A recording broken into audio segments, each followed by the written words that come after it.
नव्या दिवसाची नवी बातमी। पुण्यातील दिवसेंदिवस वाढती गुन्हेगारी हा चिंतेचा विषय ठरला आहे। काही दिवसांपूर्वी कोयता गँगने पुण्यात दहशत माजवली होती। ही कोयता गँग लोकांना धमकावणे आणि रस्त्यावरील गाड्या फोडणे यांसारखे गुन्हे करीत होते, त्यामुळे पुणेकरांमध्ये भीतीचे वातावरण होतं। दरम्यान काही दिवसांपूर्वी पुण्यातील नामांकित चितळे बंधूंच्या दुकानात चोरीची घटना समोर आली होती। रात्री 2:30 वाजण्याच्या सुमारास आंबेगाव येथील चितळे बंधूंच्या दुकानात चोरी झाली होती। यामध्ये एका अल्पवयीन आरोपीचाही समावेश आहे।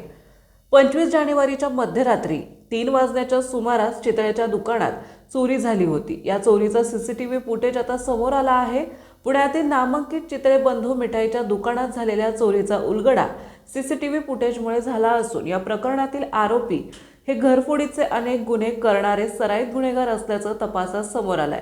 चितळे बंधू यांच्या दुकानात रात्री 3 वाजण्याच्या सुमारास अज्ञात चोरट्यांनी चोरी केली होती। या घटनेनंतर दुकानातील सीसीटीव्ही कॅमेऱ्यात चोरीची संपूर्ण घटना स्पष्टपणे कैद झाली। सुरुवातीला आरोपी सीसीटीव्ही काढण्याचा प्रयत्न करीत असल्याचं दिसत आहे, मात्र त्यांना ते शक्य होत नाही। त्यानंतर ते दुकानात शिरतात।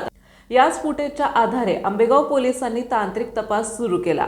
सीसीटीव्ही फुटेज आणि गोपनीय माहितीच्या आधारे पोलिसांनी आरोपीला ताब्यात घेतला आहे। चौकशीत आरोपी हा घरफोडीच्या अनेक गुन्ह्यात सहभागी असल्याचं निष्पन्न झालंय।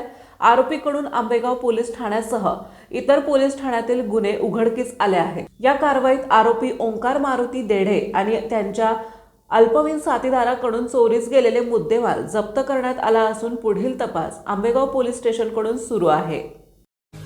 आपल्या परिसरातील महत्त्वाच्या बातम्या पाहण्यासाठी आजच नवप्रभात न्यूज चॅनलला YouTube वर सबस्क्राइब करा आणि बेल आयकॉन प्रेस करा।